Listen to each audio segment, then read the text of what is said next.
Hi students, നമ്മളിന്ന് എടുക്കാൻ പോകുന്നത് ഒരു പുതിയ ചാപ്റ്ററാണ്. കോർഡിനേഷൻ എന്ന വന്ന ചാപ്റ്ററാണ് നമ്മളിന്ന് ഡിസ്കസ് ചെയ്യുന്നത്. എന്താണ് കോർഡിനേഷൻ? അതായത് എല്ലാ കാര്യങ്ങളും കോർഡിനേറ്റ് ചെയ്ത് കൊണ്ടുപോവുക, അതായത് ഒത്തൊരുമിച്ച് കൊണ്ടുപോവുക. ഒരു കോമൺ ഒബ്ജക്റ്റീവ്സിനെ എല്ലാ കാര്യത്തിനെയും ഒത്തൊരുമിച്ച് കൊണ്ടുവന്നതിന് പറയുന്നതാണ് എന്തെന്ന് പറഞ്ഞാൽ കോർഡിനേഷൻ എന്ന് പറയുന്നത്.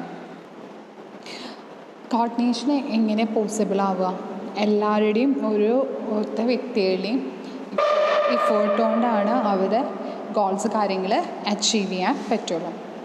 അപ്പോൾ according to Donald, coordination is a essence of management, it's achievement of harmony, ഒരുമിച്ച് കൊണ്ടുവന്ന് നടക്കുക ഓഫ് ഇൻഡിവിജ്വൽ, ഓരോ വ്യക്തികളും ഒരുമിച്ചിട്ട് അവരുടെ effort towards to accomplish organisation objective, അതായത് ഗോൾസ്.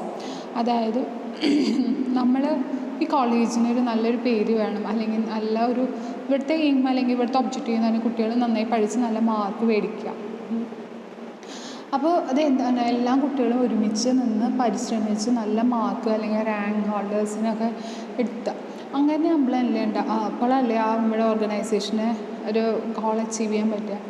അതേപോലെ തന്നെ ഓർഗനൈസേഷനിൽ ഓരോ ഇൻഡിവിജ്വലായ ഓരോ വ്യക്തികളും അവരവരുടെ എഫേർട്ട് എടുക്കുക.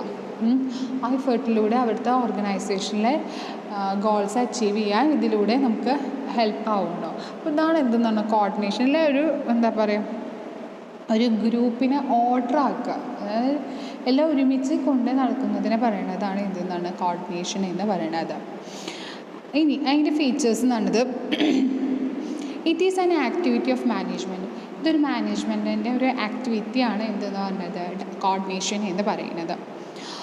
അതുപോലെ ഗ്രൂപ്പ് എഫേർട്ട് അറേഞ്ച്ഡ് ഓർഡർലി, ഓരോ വ്യക്തികളിലെയും ഗ്രൂപ്പായിട്ടുള്ള കാര്യങ്ങൾ, ആ കാര്യങ്ങൾ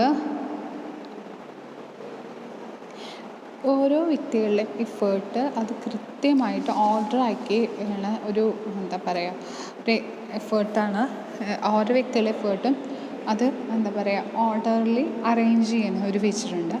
പിന്നെ ഇത് aim to secure unit of action for achieve common objectives. അതേപോലെ തന്നെ ഒബ്ജക്റ്റീവ്സ്, യൂണിറ്റ് ഓഫ് ആക്ഷൻ എന്ന് പറഞ്ഞാൽ എല്ലാവരും ഒരുമിച്ച് നടന്നിട്ട് എല്ലാവരും ഒരുമിച്ച് പ്രവർത്തിച്ചാൽ എന്താ ഉണ്ടാവുക, ഓരോ ഒബ്ജക്റ്റീവ്സ് അച്ചീവ് ചെയ്യാൻ പറ്റും. അതാണ് യൂണിറ്റി ഓഫ് ഒബ്ജക്റ്റീവ് എന്ന് പറയുന്നത്. പിന്നെ ഇത് എല്ലാ ലെവൽസ് ഓഫ് മാനേജ്മെൻറ്റിലും വേണം. ഇതൊരു കണ്ടിന്യൂസ് പ്രോസസ്സ് തന്നെയാണ് എന്നുള്ളത്.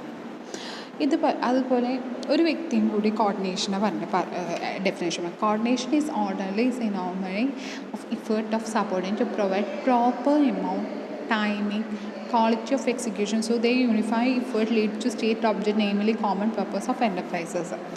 എല്ലാത്തിനും കൃത്യമായിട്ട് ഓർഡറായിട്ട് ഇപ്പോൾ കോർഡിനേറ്റ് ചെയ്യാന്ന് പറഞ്ഞാൽ ഓരോ കാര്യങ്ങൾ കോർഡിനേറ്റ് ചെയ്ത് ഒരുമിച്ച് കൊണ്ട് നടത്തുക.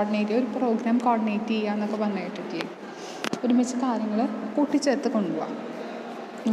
അപ്പോൾ ഓരോ കാര്യം അതിൻ്റേതായ ഓർഡറായിട്ട് തന്നെ ചെയ്യണം. ഈ യൂണിറ്റ് കോർഡിനേഷനിൽ തന്നെ ഉള്ളത് integral part of all managerial function. All managerial ഫങ്ഷൻസിൽ ഇതൊരു ഇൻറ്റിഗ്രൽ പാർട്ടാണ്.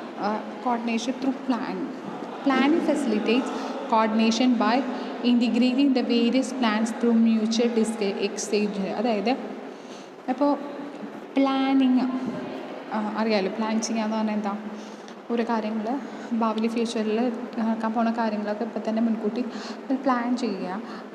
അത് എന്തിനാണ്, എങ്ങനത്തെ വാരിയസ് പ്ലാൻത്തെ മ്യൂച്വൽ, അതായത് ഒരുമിച്ച് കൂടി ആലോചിച്ചിട്ടുള്ള കാര്യങ്ങളാവും. ചിലപ്പോൾ അവർ തമ്മിൽ പരസ്പരം കൈമാറിയ ഐഡിയാസ് ആയിരിക്കും ആ കാര്യം. അതായത് ഇപ്പോൾ ഒരു എക്സാമ്പിൾ എന്ന് പറഞ്ഞാൽ coordination between finance, budget and purchase പറ്റുന്നതിന്, അതായത് ഓരോ കാര്യം കോർഡിനേറ്റ് ചെയ്ത് പോവുക.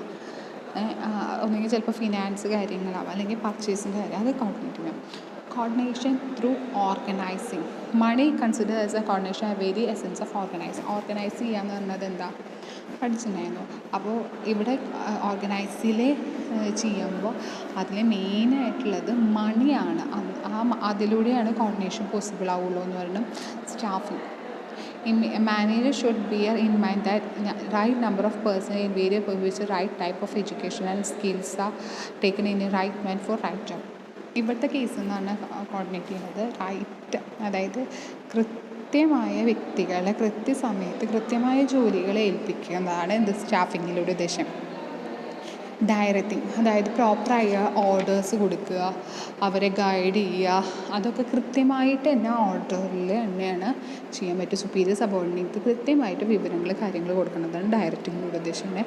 പിന്നെ കൺട്രോളിങ് എന്ന് പറഞ്ഞത് അതായത് ആക്ച്വൽ പെർഫോമൻസ് സ്റ്റാൻഡേർഡ് പെർഫോമൻസും തമ്മിൽ കോർഡിനേറ്റ് ചെയ്ത് പോയാലാണ് നമ്മൾ ഉദ്ദേശിച്ച ഫലം അവിടെ കിട്ടുള്ളൂ. അതാണ് കോർഡിനേഷൻ ത്രൂ കൺട്രോളിങ് എന്ന് പറയുന്നത് ഫീച്ചേഴ്സ്.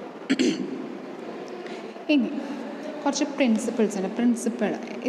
ഈ കോർഡിനേഷൻ എഫക്റ്റീവ് ആവണമെങ്കിൽ കുറച്ച് പ്രിൻസിപ്പിൾസ് ഉണ്ട്. പ്രിൻസിപ്പിൾ ഓഫ് ഡയറക്റ്റ് കോണ്ടാക്ട്, അതായത് കോർഡിനേഷൻ അച്ചീവ് ചെയ്യുക ഡയറക്റ്റ് കോണ്ടാക്റ്റ് ഉണ്ടെങ്കിലാണ് എന്താ ചെയ്യുക. Coordination can be achieve by direct contact among responsible person through interpersonal relationship and direct personal communication. അതായത് ഇപ്പോൾ അവിടുത്തെ ഒരു ഇപ്പോൾ ഒരു പ്രോഗ്രാം കോർഡിനേറ്റ് ചെയ്ത് പോകാമെന്ന് വയ്ക്കുക. ഒരു പാട്ട് പ്രോഗ്രാം ഉണ്ട്.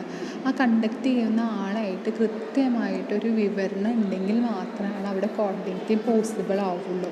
അതായത് ആ കണ്ടക്ട് ചെയ്യുന്ന വ്യക്തിയുടെ ഡയറക്റ്റായിട്ടൊരു കോണ്ടാക്റ്റ് വെക്കണം. ഡയറക്റ്റ് കോണ്ടാക്റ്റ് ചെയ്താലാണ് അവർക്ക് അവരുടെ കാര്യങ്ങൾ ചെയ്യാൻ പറ്റുള്ളൂ.